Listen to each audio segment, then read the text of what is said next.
standing at the station and I'm waiting on my train to come. Well, I'm standing at the station and I'm waiting on my train to come. I can't stand around all day, you know I gotta run. I'm in the historic Smyrna Memorial Cemetery, founded in 1838, not far from the Western and Atlantic Railroad, and I wanted to talk about two people buried here with a connection to the state road. Let's go.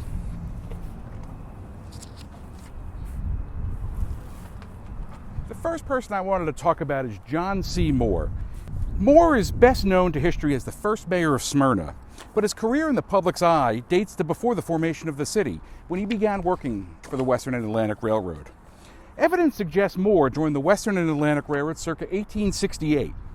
He likely held several roles during his tenure at the railroad, including delivery clerk and conductor.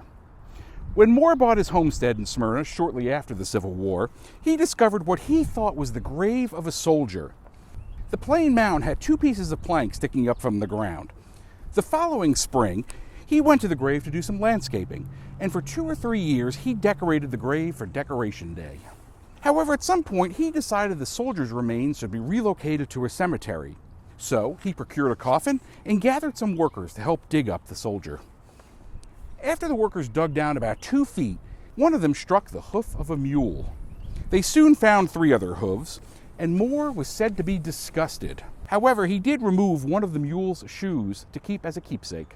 Like many conductors, Moore couldn't avoid mishaps on the railroad. In March 1877, Moore's train ran off the rails near Chattanooga. He disembarked from the train and stepped into a pool of water up to his knees. He crawled atop a car and lustily called out, "Bring me a boat." In 1891, reports circulated that the Western and Atlantic fired Moore. However, it appears the reports were inaccurate. In about August or September of 1896, a horse kept by the Brady Miller Feed and Sale Stable injured Moore as he was walking along an Atlanta street. He fractured his shoulder blade in the mishap, an injury that destroyed his capacity to earn a living. Moore died the following year, and he was buried here in the Smyrna Memorial Cemetery, just feet away from his Western and Atlantic Railroad. The second person I wanted to highlight was Ishmael J. Dunn. Ish Dunn, as he was known, likely joined the Western and Atlantic Railroad circa 1858. He moved back to Smyrna in 1878 after a stint in Atlanta.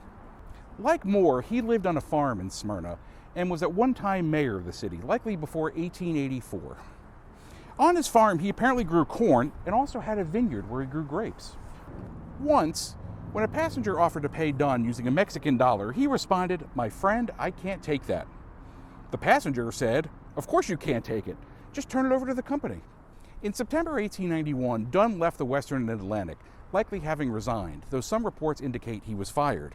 However, his retirement from the railroad was apparently short-lived, as he was back on the job by October 1892. Please check back for more people and places of the Western and Atlantic, and join me as we tour the historic Western and Atlantic Railroad. For railfanning.org, I'm publisher and editor Todd DeFeo. Please check railfanning.org for more news, features, and photos from the rails.